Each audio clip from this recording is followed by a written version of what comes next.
Ever since I was subjected to the violent force known as Final Fantasy, I found myself lost, craving a kick I never once wanted. Experts call it the JRPG addiction. There's no telling how long it'll last or what dark corner of the earth it'll lead me down. I see a title like Soul Chronicles, The Warrior Eclidian, or Blue Fantasy, Steel of the Harvest, with identical anime people on the cover of both. Primal instinct kicks in. I have to have it. I know it needs to be satiated. In my wallowing across a new store, Grace's Game Store. I haven't heard of such a store, and it looks to be new, barely off the ground. Perhaps this so-called Grace can help solve my quandary. Hello. Come in. To my game store. What can I do for you? This is a game store? Yeah. Does it not look like one? I mean, this is no game store I've ever been in. This looks more like a recording studio. It's not. How do you operate as a game store? What do you mean this is a game store? I sell games in my store. That's all you have. This is a game store. I sell games. What can I do you for? Look, I've got a bit of a conundrum happening in my life, right? Okay. I played an old series of games called Final Fantasy, and they have ruined me. They've ruined every bit of me. I now can no longer get any other games out of my head. I can't go back to the typical action games I used to play or whatever. It's just this single genre corrupting my entire brain and every bit of my being. I need to get out of it. I need a cure for this. I need to find a way out of this funk. And I was hoping by coming to something as fucked up and bizarre as this is, maybe you could get me out of this. So, look, what do you have for me? Well, ignoring the rude comments about my very well-established game store. It looks like you set this up. Very obviously a game store. I think you set this up yesterday, right? No. No? This store has been in my family for 15 generations. How dare you? Anyway, I think I have what you're looking for. It's this new game that's just come on the market. It's called Sandland. Sandland. Yeah. Sandland. Sandland. And is it a JRPG? Yep.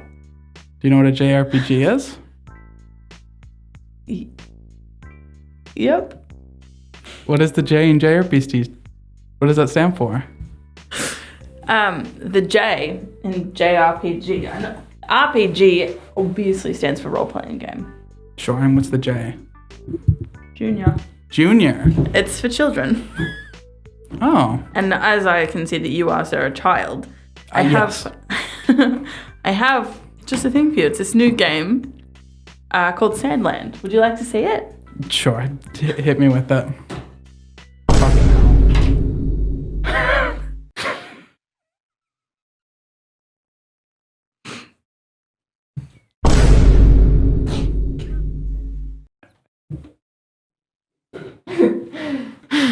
It says, it's a very interesting game. It's the most popular on the market right now. It says, when it comes to worm real estate, there can only be one winner. Yeah. And then there's a picture of some worms fist fighting on it. Yeah. So that's the hottest game in the market right now. Okay. All the kids are playing it. Obviously, it's a junior RPG. So this is... Did you draw this yourself? Does it look like I did? Yes. Yeah. Why? It's just cheaper. It's cheaper to get the blank box and draw it yourself? Yep. That doesn't make any sense at all. But anyway. Well, forgive me if I'm wrong, sir, but I don't think you're in the video game industry. You're right. So step back. I'm not in the industry. You are. So tell me about the game. It's called Sandland, and it's, about worm real estate. You've come to the land of sand, and you're looking... So in the game, you play as a worm. You can either be this worm, or you can be this worm. But you've got no other. They look exactly the same. I was going to say, what's the distinguishing features between the worms? Does that have to do more... Have you ever met a worm in real life? I've met a few. They all look the same. Worms look the same. I don't know what's clicking. I don't know what's not clicking with you. Anyway, so it's called Sandland, and you play as a little worm. And you've actually got 5 options. You can play as 5 different worms, but they do all look the same. but you can choose them. As the game goes, you might equip a funny little hat. You know. Okay. Yeah. All right. You're drawing me in. Yeah. Yeah. So it's called Sandland. Yeah. Why? When it comes to worm real estate, there could only be one winner. What do worms have to do with sand? They live in sand. Do they? Yep. These worms do. These worms do. Okay. I know typically worms live in dirt. Yeah, they like wet. And as I was creating this, I did have that realization. Worms typically live in dirt. But not in this game. I was thinking, why would they make a game where worms live in sand when really they live in dirt? Pretty odd, really. But at the end of the day, I didn't make the game, did I? No. I didn't come up with this premise.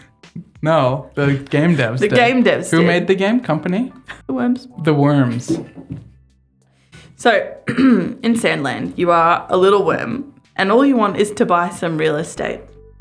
You've come to this new town, you want to buy some real estate, but oh no, everyone else in this town is really hell-bent on just one worm owning all the real estate. Classic, yeah. You know, it's classic capitalism. Yeah. Art imitates real life or whatever Exactly. it is. One worm owns everything and everyone else pushed to the ground. You know, he's the top 1%, everyone else is in the bottom 99%. So you come in this game Come in this game? Excuse me, sir. Do you need to leave my establishment? I'm sorry, go on. This is a professional place of business. I thought you were telling me what type of game this is. This is a professional place of business, as you can see. You're selling me a game which I come in. One more strike and you're out. Sorry, go on. You come into this game as a little worm and part of the 99%, and you wish to rise the ranks in the capitalistic world of Sandland. And you want to own all the real estate, and you want to take it away from their mean, evil worm who owns everything. Okay. You have to start at the bottom of the ladder, right? You start at the bottom of your education. Yeah, so you're starting with education. So you start as a little baby worm.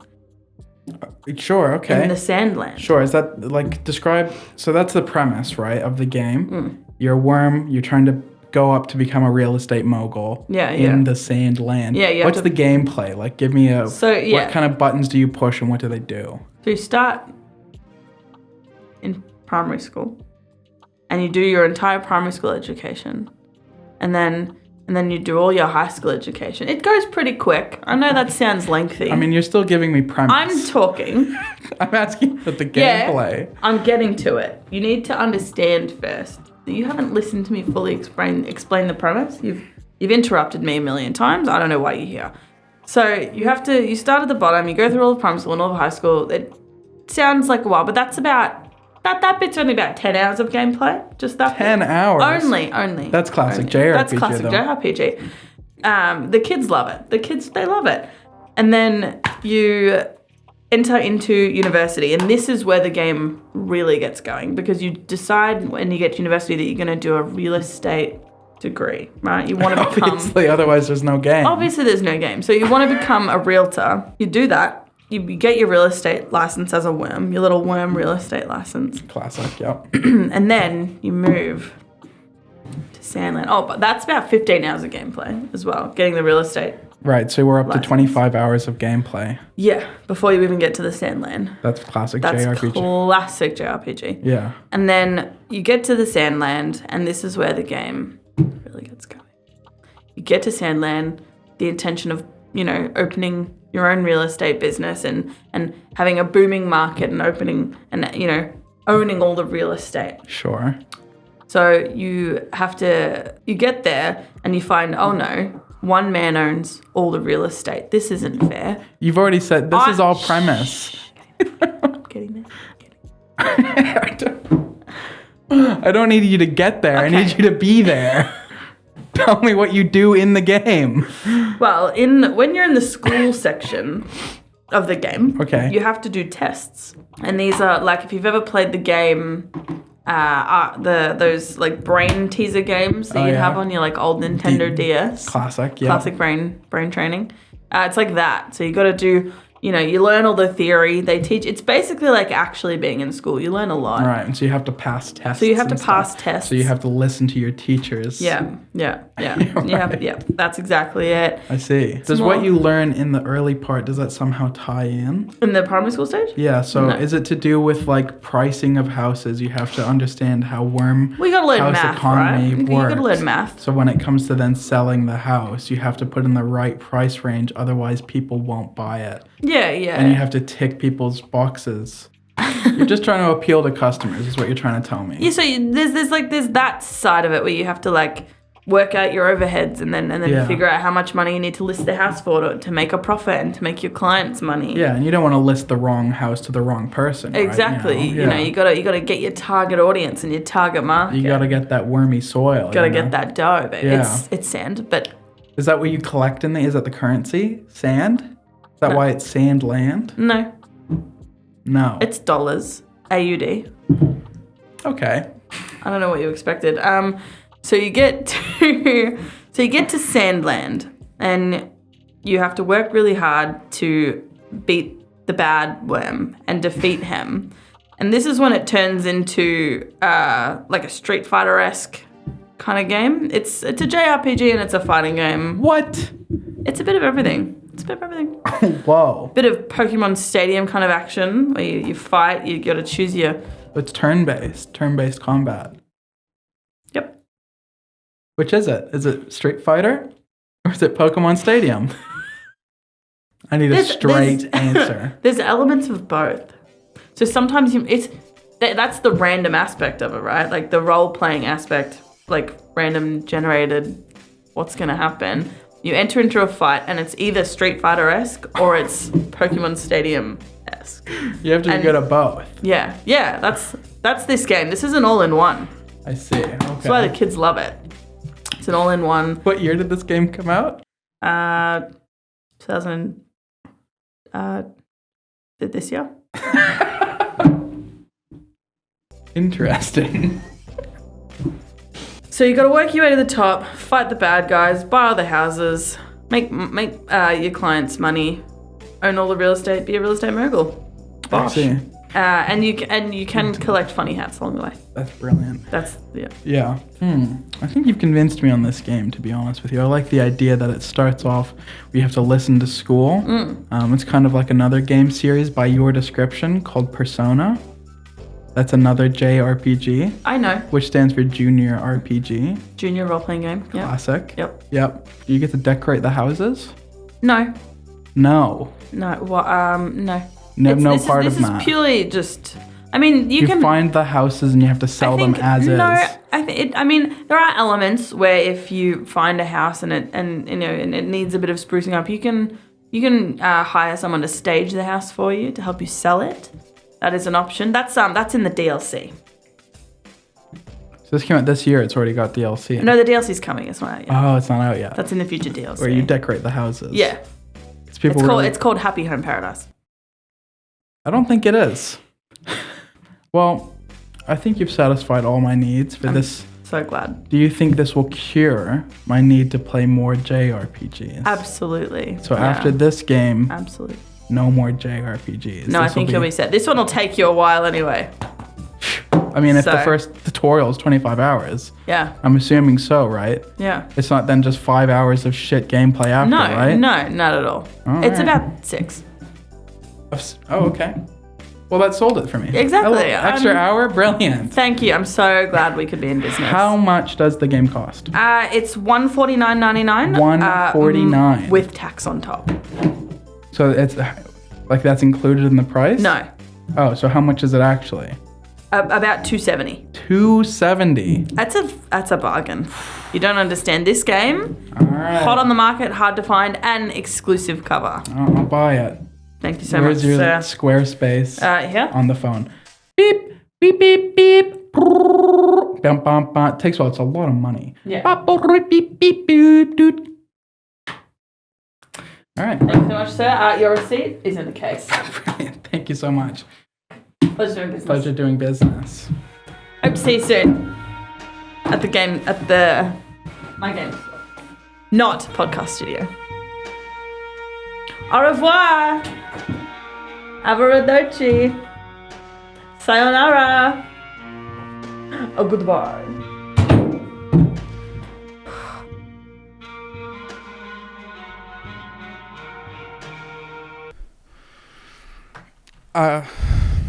I mean, it's all right.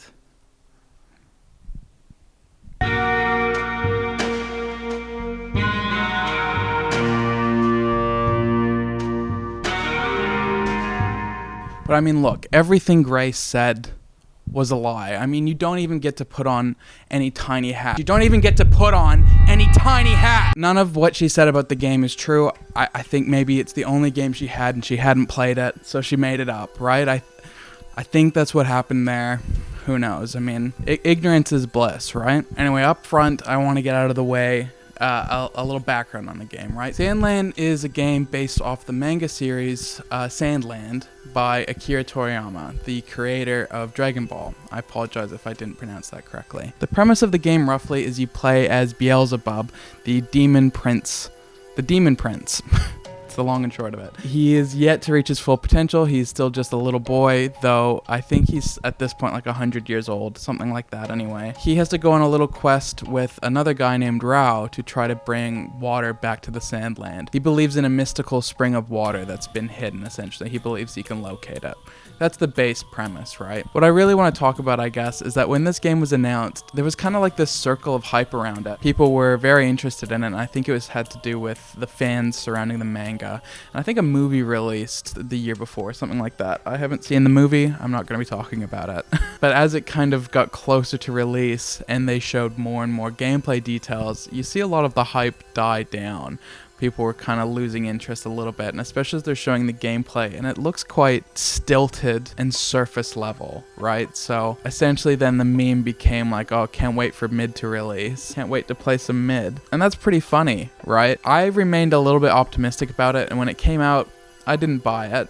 I still kind of, I like the concept, and eventually I did buy the game recently, quote unquote, right? It was kind of a funny thing because as the game released, it was like seeing air slowly release from a deflating balloon, right? Like it was just kind of like, yes, and it's out.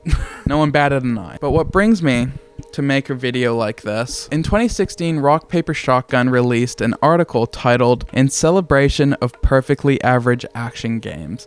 And at the time, this was 1 year after I graduated high school. When you're a teenager, I feel like everything is either the best or the worst. You know, you're either complaining about something vehemently or you're saying how this is actually the greatest thing ever.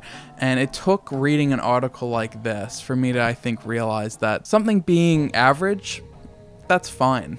It's actually fine for something to just be middle of the road. They talked about games like Darksiders. They talked about that Mad Max open world game, stuff like that, right? Those are just 7 out of 10 games. They're perfectly fine.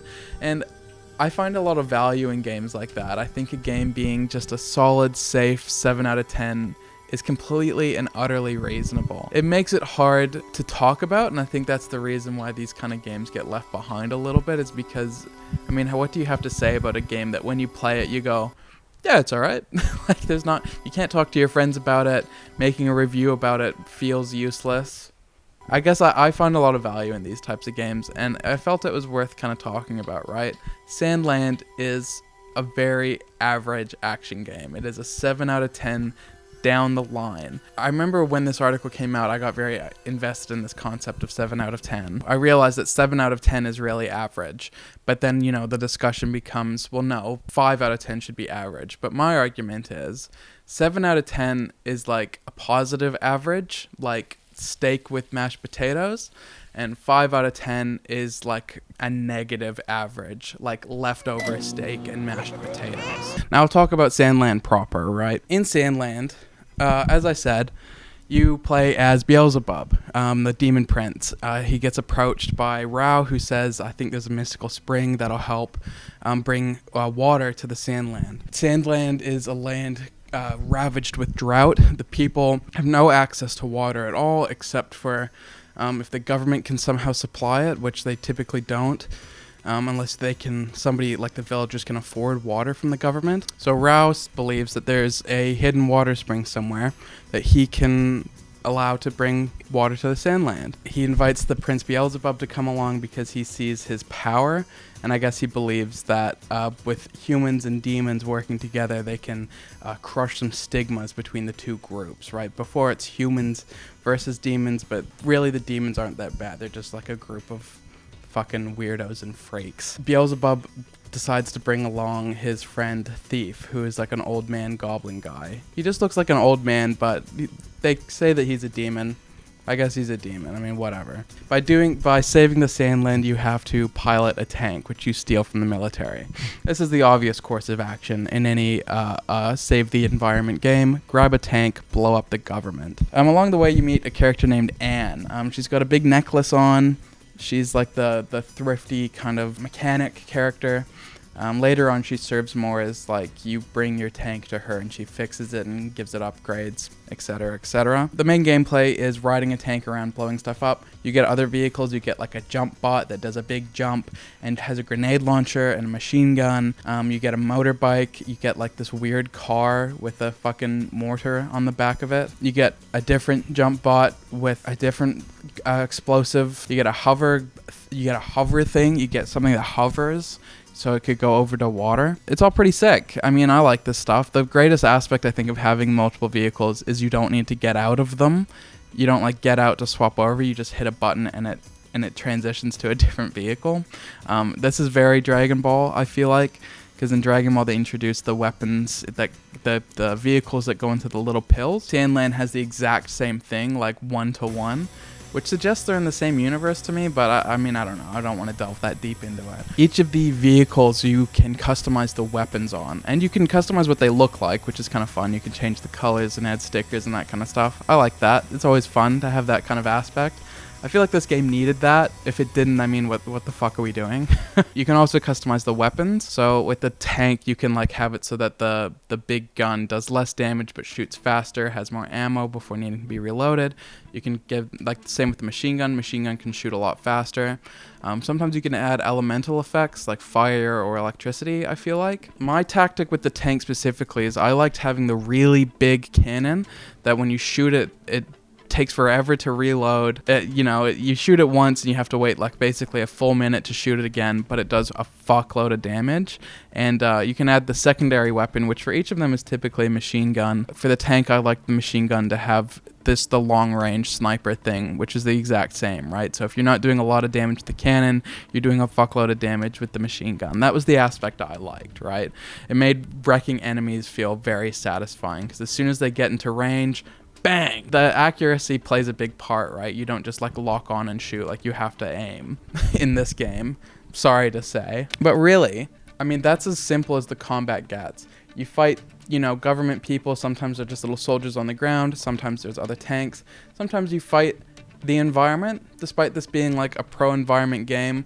The pterodactyls, the dinosaurs, the crocodiles, the snakes, they're all your enemies. Shoot and blow them up. Collect their resources and upgrade your tank. This is encouraged, right? This world is dying. Sandland is dying. Kill the fucking dinosaurs. Kill the environment. Murder them all. This is good. I like this aspect of it. There's also hand-to-hand combat. You can go on the ground and beat people up with Beelzebub. You got your dodge and your dash. Same with the tanks and the vehicles. You've got your typical kind of maneuverability where you can press a button to go a little bit faster. It's used as a dodge. If you use it for too long, then it goes on a really long cooldown, which is I think it's good. It's well utilized. But the hand-to-hand combat, it's just a simple like Dark Souls dodge roll, punch, heavy attack. You've got some of the combos. If you hold down R1 and then press square or triangle or whatever, then you've got your special moves where you do a billion punches or whatever it is. The game wants to make out that like this is what Beelzebub is, and it wants to really hammer in that Beelzebub is a powerful being. It doesn't really connect because I don't like doing the hand-to-hand combat. Like, sure, signifies how powerful he is, but the hand-to-hand combat is so simple and down the line and kind of boring that it doesn't connect. It's a typical 7 out of 10 trope. This doesn't this is fun, it's fine, but I don't think twice about it. I like the tank stuff, like the vehicle stuff, but again, that's as surface level as it gets. You ride around, you blow things up. The vehicles don't even really move very fast, so you don't really get the fun of like piloting a vehicle and like swerving around the corners and doing all that. It doesn't have that aspect like at all. Even the motorbike, which goes really fast, it feels awkward to use, right? Like, sure, you can kind of corner with it, you can do it drifts, that kind of stuff, but it's not as great as you want it to be. It's perfectly 7 out of 10. And one criticism I did have about this kind of weapon customization, and this is, I think, a personal thing for me, I don't really like that you can collect multiples of the same weapons and that kind of stuff. I would rather it if there was kind of 3 or 4 weapon types and they really singled down on those. I would rather it be kind of I have the choice of switching between a few different weapon types rather it being like this hunt for statistics. I don't enjoy that aspect, and I feel like games kind of need to do away with stat-based meta stats, micro stat shit, because if it's not needed in the game, get rid of it. Like God of War, I remember, has a bit of that, and it's just not needed. You don't need a 5% damage increase or shit like that. I don't need to see the exact numbers of damage my weapon's going to do. All you need to tell me is big damage, big reload, or small damage but high rate of fire. Just give me that, you know, and give me the materials just to upgrade what I like. Don't keep giving me, oops, I've picked up 4 of the same weapon, so now I need to go sell them. Oh, I've been overloaded with all these different weapon types and I don't have any use for any of them and I don't know what they do. I don't like that. It just it's a bit of a miss for me. I don't like having to manage statistics like that in a game like this. It just it doesn't fit. Something like Final Fantasy or something that is very stat based, it fits, but in an action game where you're just shooting and blowing things up, it's really not needed in any respect. But that being said, the shooting is fun. You do a big shoot, you hit that guy, he blow up. I mean, what more can they ask for?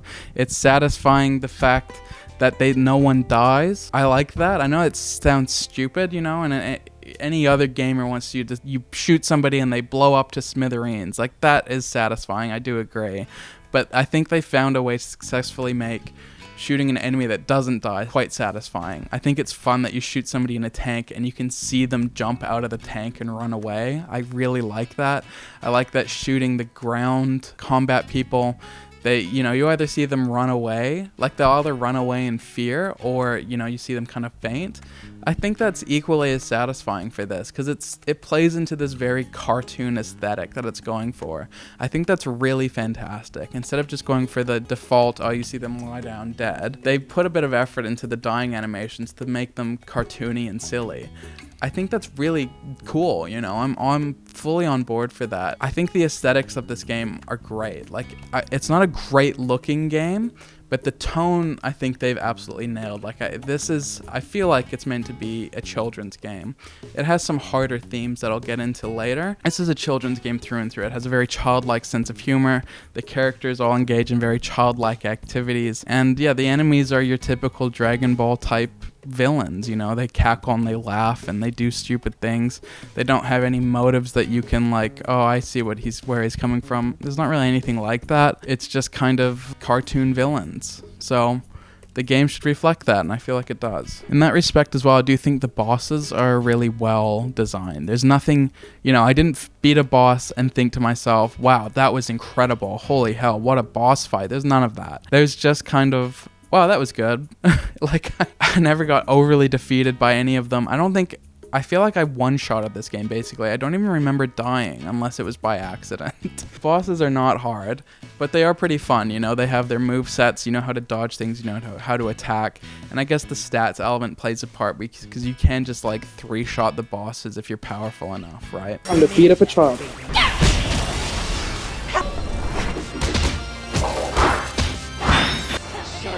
Shut up, you puny hell spawn! Quit dodging! How dare you! Get absolutely fucking wrecked. And they're good. I have no complaints with the boss. You fight a tentacle monster at some point. That's always good. Love fighting a tentacle monster. I mean, it's fine. There's no point. I could go over every boss, but there's no fucking point. It's not Dark Souls, but it's not, none of them are the fucking mage master from Final Fantasy VI. So, at least there's that. Play my ace in the hole! He's trying to stomp you, Prince! Get ready to dodge! I think he already missed. That's the long and the short of the combat. That's really it. It's fun. It trotted me along the game for the most part because I just kind of like shooting things in this tank, and the moving around is fun enough, but I wasn't like shitting myself with excitement throughout it or anything like that. It's solid 7 out of 10 combat that you'd find in any 7 out of 10 game, right? Now, I'm gonna get into the story, right? This video, I wouldn't even say it's a review. It's barely a recommendation. I'm gonna get into some spoilers here, so I might spoil something and I might not, right? This is just me yapping into the void, so what comes out is what comes out. So the main perspective character is Beelzebub for the most part, right? He's who you play as, but I think the main character of the game really is Rao. He is the most interesting character in the game because as the game goes along, you uncover a little bit of his backstory, right? He used to work in the government as a military general. In his time as a military general, he worked essentially to blow up an entire race of beings because he was under the impression that they were a threat to humanity and they were building a big bomb that would kill everybody, right? So essentially, he nuked their entire civilization. This is kind of a moment in his life that haunts him, right? Even outside of the reality of the fact, it turns out this race of people weren't building a big bomb and they were actually no threat. What they're actually doing is making a machine that would produce water. It was a machine that made water. It would have changed the world. It would have saved all of humanity. But the military couldn't handle that because they make too much money selling water to the populace. They built a propaganda machine to then trick all of their military and every civilian on Earth that this was a threat that needed to be stopped. This moment hits really hard for Rao. He realizes that not only did he commit something horrendous, but it was actually an act of conflict of his entire beliefs, and he takes this really hard. I think this aspect of the game is really cool. I think the way they flesh out the way the government propagandizes and inflicts tyranny on its people is very interesting here, and I can't really see any cracks within the story, at least in how it's presented, because what becomes uncovered later as well is that the government essentially have a big dam that's holding up an entire flowing water resource, and that's what they're selling to the people. You know, they're stopping water from entering the land just so that they can sell it to the inhabitants, right? And they hide this from the population. Nobody knows this at all, and it's a big discovery. In any other worsely written story, this would be shown up front and you'd have to watch your characters uncover it. They were really smart in having this whole held off until the end of this arc, right? So in that aspect, I really like it. I think that kind of showing of tyranny and power is really cool in the way it's presented. And it makes it kind of a smart thing that the fact that you're trying to look for this secret water spring, when you do eventually find it, it doesn't really hit very hard. That's the whole quest, is to find this. When you find it, it's just kind of oh yeah, there it is. And it's because in that point in the story, it's kind of beside the point. Sure, we were looking for this originally, but it's finding this isn't going to solve our problems while the government is here inflicting tyranny on all the land anyway. How are we going to get this water out and flowing when clearly the government's just going to blow it up if we were to make too big of a fuss about it? So that becomes the main aspect of the story, is these characters destroying the government because this is what they're doing to the people. Eventually you find the big bad guy, who's this goofy guy in a floating ball. Just a perfect design, really. Just an old man in a floating ball. God bless him. But you punch him into oblivion while he throws bug men at you. Classic conclusion to any story. I like that part in Breaking Bad where at the end, the very end of Breaking Bad, when Mike throws bugmen at the chicken man, beats him that way. He said, you didn't expect me to have powerful bugmen, did you? Of course he didn't. Anyway, the awkward part of the story in this game is it seems to work. I think they tried to adapt 2 mangas for this game and its story, right? I could be wrong, I don't know much about it, but this is how it feels. because the first story arc is a complete arc. There's literally no loose ends. Every villain that presents themselves is aptly defeated. Anyone else is shown to be like somebody who's come to your side. Anyone who is having an internal conflict about their time in the military or their backstory, that's immediately resolved. All of it. There's no loose threads at the end of the first arc in this game. It's really fucking weird, to the point where even Beelzebub just goes back to his village and plays video games again. It's just kind of a series of montages until Rao has to come back to the village and say, we've got to go do this other thing now. Okay, here we go again. Like, it's like the sequel is built into the game. It's so strange. It's not a negative, really. It's just kind of weird. I've never played something like that where it's just got two stories in it for some reason. I wonder if this game would have been more successful if they had just done that first arc and then priced the game at like $30. I feel like this would have hit better, because then they could gauge if people liked the game enough where they could then make a second game and improve on everything, right? There's still room, I guess, for them to make a second game, but I feel like this second arc would have been better if they had kind of fleshed things out more within the game itself. Oh, Jesus, what is that fucking freak? Ah! Look at those fucking weirdos. Look at these weird freaks. Peachy. I think I'll leave the second arc for now. I'll come back to it. I'll go back into the gameplay a little bit. I finished talking about the combat, but there's little bits and pieces of the gameplay that's worth kind of mentioning, right? Early on in the game, you find this kind of village that's quite dilapidated and falling apart. The mayor there talks about how it's barely a village. I think there's like 2 people living there, essentially. It's dirty, there's rusted steel everywhere, it's all falling apart. Horrible, right? This poor city. This becomes your hub of operations. This is where you always end up at the end of any kind of like little story thing. You come back here and you recoup. There's a store you can buy supplies from. You know, you've got your healing items. You're like, make me do more damage, potions, you know, that type of shit. Repair all my vehicles type potions, and where you upgrade your vehicles, obviously. I kind of like this aspect of the game. And what you do throughout the game is you find little people throughout the world, and they often come back to this city. You can upgrade it in various ways via this, like with the people coming, they'll like clean it up a bit, and you see the town progressively get a lot cleaner and a lot nicer, and it becomes like a bustling hub essentially by the end of the game. This is a fun aspect of the game, but it's not incredible. You don't really get this big feeling of satisfaction from it. It's just kind of nice. Like, I wouldn't even call it ambitious, you know. It's just kind of like they've had to model a few different things in this town. They've had to add it with water and without water. A building that's destroyed versus not destroyed. There's no farm here. Now there's a farm here. Like, would have taken a bit of effort programming wise, but it's not blowing my mind. And I'm not like, wow, look at all this work I've done. Like, it doesn't have that effect. It's just kind of a nice feature. But to kind of get these people to come back, you have to do their little side quests, right? And I have to be honest, the dialogue in this game drove me like fucking nuts. How do you like Spino? Yeah. Ages ago. But my hard work's gonna... That'd make Grandpa... Aw. For real? If he's got nowhere else to go. Right!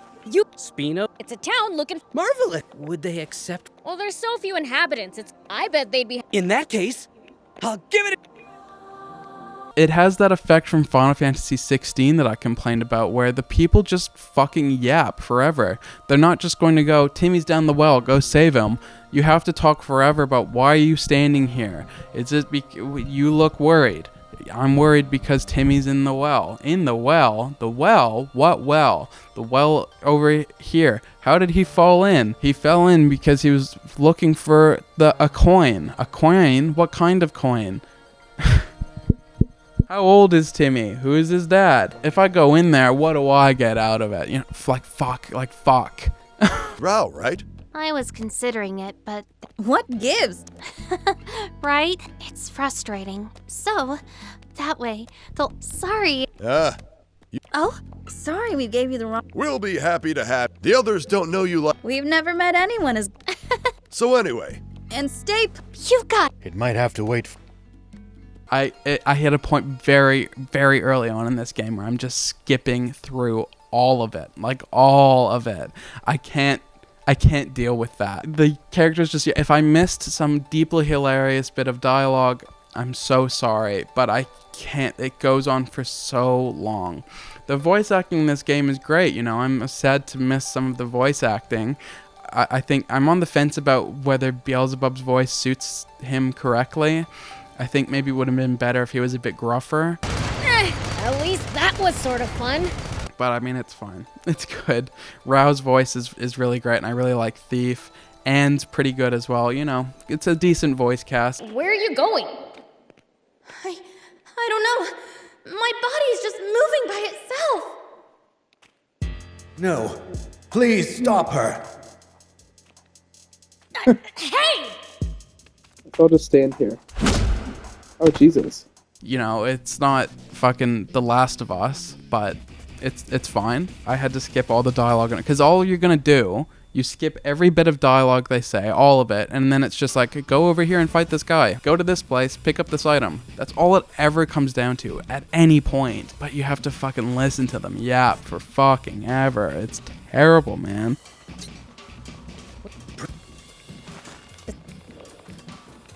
Got it. Please, we got it. And another issue I have with this game, and I think this is a staple of any 7 out of 10 game. Basically, all of them have this. It's like, it's not a 7 out of 10 game without this aspect, and it's forced stealth sequences. And in this game, it makes the absolute least sense out of any forced stealth game. Because you're the all-powerful demon prince Beelzebub. Why do I have to sneak around at all? They'll see you, they'll set off the alarm. I don't fucking care, I'll just blast through the walls. I'll kill them all, who cares? Why do, like mind-numbingly stupid. None of them are that hard. There's a few I kind of got stuck on here and there where they would spot you and you have to start over again. Like, it gets a little harder as it goes, but it's not difficult enough and it's not fun enough to justify its inclusion in any regard. It's just a big fucking pain in the ass to have to tiptoe around. Boo! Ah! You're unconscious. Tiptoe some more. In any game, this inclusion is bad, right? Unless you're playing Batman Arkham Asylum, where it feels really fun and satisfying. You see them get more scared as it goes. Like, just we don't need this. Just say, let's go fight everyone, and then you fight everyone, and it goes on, right? Don't mention the fact that there would be an alarm system. This is a cartoon game in a cartoon world. They haven't thought of alarms. Who cares? You know, I don't need to sneak around. It's nothing. It's not fun gameplay at all. There's no chance of it ever being fun. It's just shit. It's wasting my fucking time. And speaking of mind-numbing, the voice lines in this game are horrendous. And I don't mean the quality of the voice acting. Again, the voice acting is good. You know, it's fine. What I'm talking about is the voice lines, their frequency, I suppose, right? You defeat an enemy, you know, they go, hooray, you know, that's fine. But if you're just traversing the land, they repeat the same voice lines over and over and over and over again. They have the same things that they say and comment on all the time. Wow, the sandland really is dry. Yeah, it's good. Why can't it just, like, they repeat them over? You hear them exclaim the same things, have the same arguments, make the same unfunny jokes. Do you think we'll ever explore all of Sandland? When fighting in cramped areas like cliffs, beware of blind spots. If enemies take you by surprise, just stay calm and try to get distance from them. Always remain calm, no matter the situation. Think we'll ever explore all of Sandland? Fighting in cramped areas like cliffs, beware of blind spots. If enemies take you by surprise, just stay calm and try to get distance from them. If enemies take you by surprise, just stay calm and try to get distance from them. Over and over again, and it's so strange.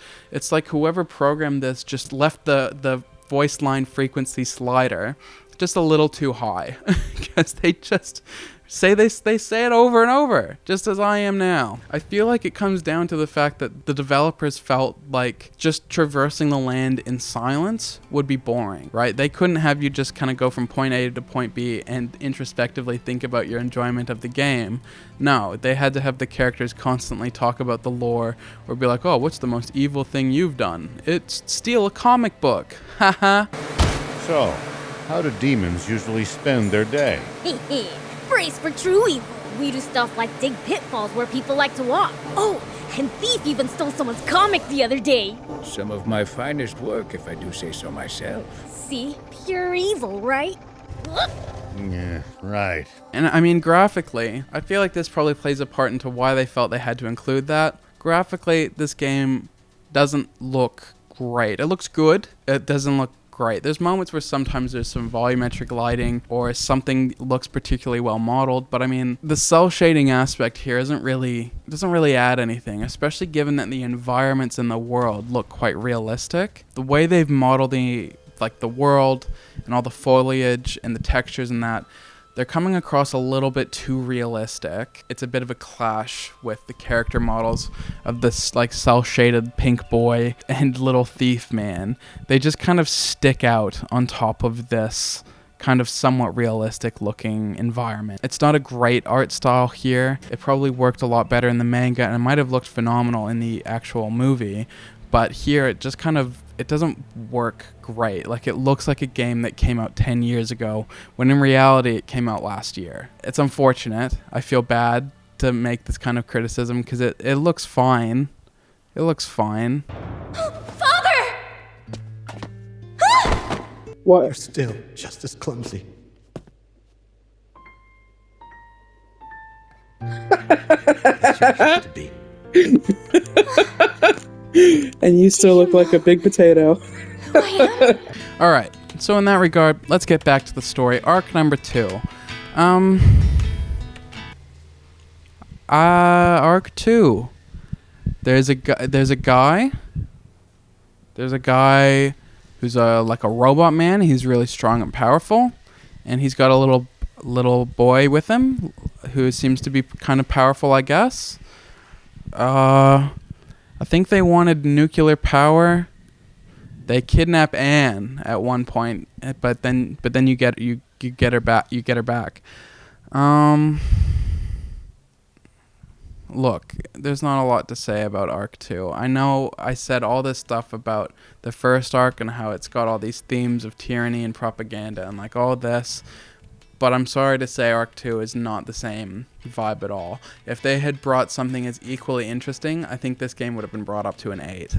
So, yeah. And it kind of sucks because the second kind of story arc in this game is so much longer than the first arc, to the point where you even go to a second open world. You go to Forest Land. What? This game's called Sandland. And you go to Forest Land? There's green trees? Mama, this ain't Sandland anymore. This is Forest Land. And you think to yourself, Forest Land? Well, a whole new open world. That's massive. This game's got 2 open worlds. No, the Forest Land is kind of just a series of paths connected by the key places you have to go to. It's not really an open world. There's little bits you can branch out to like find things and kind of alternate paths. But it's not an open world. How does that guy have the loudest fucking motorbike on planet Earth? It's not an open world, really. It's just kind of a series of paths. And you have to go up and down them quite a lot and fight the same fucking enemies you've already fought. I'm not angered by this. It's not mind-numbing. It's not boring. I wouldn't even really say it's boring. It's just kind of good. It's fine. It's good enough. The story kind of becomes this series of like, oh no, this happened, so we have to do this. This happened, so we have to do that. Let's go attack this base now. Like, there's kind of bigger moments, right? You fight like this big like mech thing, and that's pretty fun. Like, it's just kind of a series of story beats that are fine. Nothing really blew my mind too much in any regard. There's nothing worth mentioning. The big final boss is good. I like Muriel as a massive boss. I think at least that character is pretty interesting because you uncover that Muriel is an angel, and that's kind of fun. I mean, you're fighting essentially a reverse of Beelzebub, but you only kind of find that out at the end, which is kind of cool. They kind of believe that the world has to be perfect in a certain regard, and the world as it is not perfect. So Muriel's gonna fix it. Beelzebub's kind of saying, well, no, you have to believe in humanity and their choices. As we've gotten this far, you know, we got rid of an evil government regime. That's fantastic. I mean, we've proven ourselves that we can look after ourselves. We don't need you nuking everybody. You then fight him. He gets big. He changes in different forms. He gets really big and muscular. You shoot him with your tank. He gets big and fat, so you shoot him with your tank. And then he gets subjected back to heaven. And yeah, it's good. Yeah, it's good. It's good stuff. It's fine. I played it all the way to the end, and I liked it. I saw the credits to this game, a very rare thing for me, honestly. So why am I talking about it? Why did I want to go so in-depth on a 7 out of 10 game? I kind of think there's merit to a solid 7 out of 10 game. Because, I mean, you can play an incredible game, right? You can play The Last of Us 1 or 2, where the story and the gameplay are so closely intertwined, and at the end of the game you just think like, wow, holy hell. Like the music, the acting, the gameplay was incredible. I loved the shooting, and like all of it was so complex and interesting and fun. You know, that was me finishing Final Fantasy 9 or 16 even, controversially. But what do you do then? A game that blew your brains out with how awesome it was is now done. What are you going to do? You're going to boot up another equally as awesome game? No. Are you going to boot up a map simulator game? Well, maybe. Oh, what? But you might also just boot up some high quality mid. And that's what I'm all about. I love the high quality mid. I love something that I go, yeah, this is good. This is fine. Because as an adult, you don't have time really to commit so much to the amazing games that go for 30 or 40 hours. Sometimes you just want some solid mid. This game went for about 20 or something hours, and it was perfect. That time was great, you know, it didn't outstay its welcome at all. As soon as I hit the point of going, I wish this game was done, it was over. I can't commend that enough, you know. I think having mid is important. It's a perfect equilibrium. Not every game is going to be the most incredible thing in the world, and not every game can be the best thing in the world. And I think learning to appreciate just the things that are all right, and finding, you know, the joy in just some like, yeah, this is good. I feel like you open yourself up to just a lot more of the possibility, rather than things being good or bad. It's just kind of varying degrees of all right, or what you value in it, right? Like, so where am I going with this? What am I talking about? Am I just trying to wring out an incredibly average game for all it's worth? Probably. I mean, talking about average games is a little difficult. It's probably the hardest thing to review. I don't have any strong thoughts on it, so maybe I was just trying to challenge myself, right? Maybe I just wanted attention. I mean, I don't know. That's all I have to say about Sandland. Did it cure my obsession with JRPGs? No, not at all. I think that still persists. And next time, I'll tell you the tales of I don't know, whatever. For the record, I want to get this on camera, reaction. To what? JRPG stands for Japanese role-playing game.